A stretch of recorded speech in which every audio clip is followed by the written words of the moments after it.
Liquid fuels.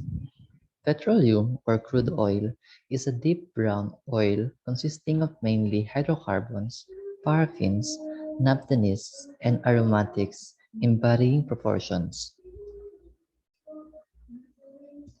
Sulfur, nitrogen, and oxygen are present in the form of derivatives of hydrocarbons in the oil. The average ultimate analysis shows that 83 to 87% carbon and also contains 11 to 14% hydrogen, 0.5 to 3% sulfur, 0.1% nitrogen, and 2 to 3% oxygen. Practically, all metals are found in petroleum. The most common are selenium, silicon, iron, aluminum, calcium, magnesium, and nickel. Crude oil has been derived from the organic matter originally present in the marine sediments. The dead organic matter settles down to the bottom of shallow seas and lagoons. The settled debris is attacked by anaerobic bacteria, whereby most of the organic compounds are destroyed, and the remaining unsaturated fatty oils and fatty acids undergo polymerization. Oils is brought to the surface by drilling holes after the oil-bearing surface. By the hydrostatic pressure of natural gas, the oil is pushed up or it is pumped up by means of a pump. There are three main types of petroleum according to its chemical nature. The first one is a paraffin-based crude, which is composed of saturated hydrocarbons up to C35H72, which are semi-solids, which we call wax. The second is the asphalt-based crude, which contains mainly naphthalene and cycloparaffins with smaller amounts of paraffins and aromatics. The third is the mixed-base crude, which contains both the paraffins and asphalt-base compound, but rich in wax. About 90% crude produced at present fall into this last category. After removal of dirt, water, and natural gas, the crude oil is separated into fractions by distillation. The fractions obtained are subjected to simple purification procedures or complex treatment to yield different petroleum products. The resultant fractions are then finally subjected to purification into desired useful products. The total process is called refining of petroleum. The plant where these are done is called refinery. The first process is the removal of water, or we call Coltrell process. In this process, the crude oil is intimately mixed with water, forming an emulsion. The water is separated from the oil by passing the emulsion through Coltrell's electrostatic precipitator.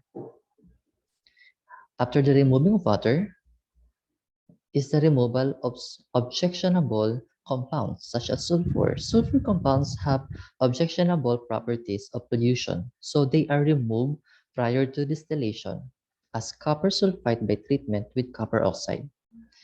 And the third is a petroleum distillation or fractional distillation.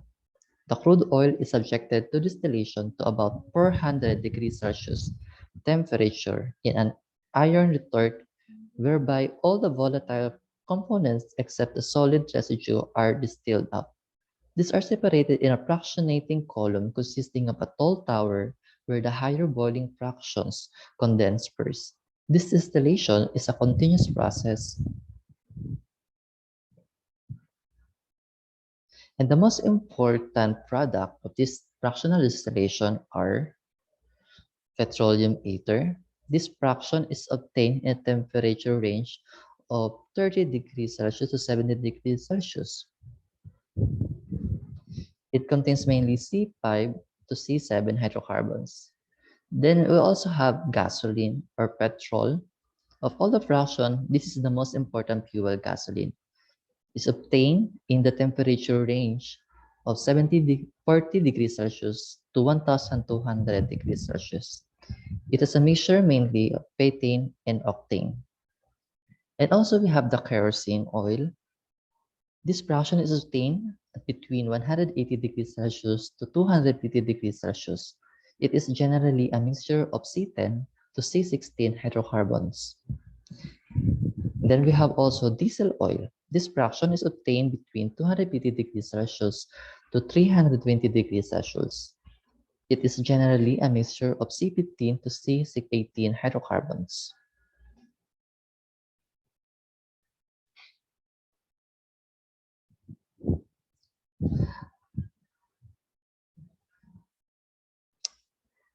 After this process, we have this next step, which is called cracking.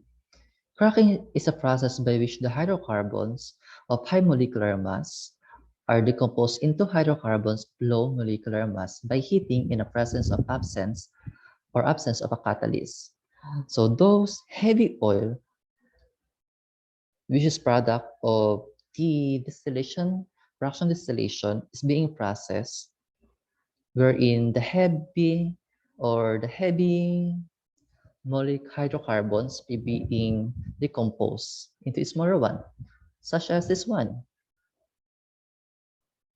We have here decane or C10H12 is being cracked or decomposed into pentane, which is C5.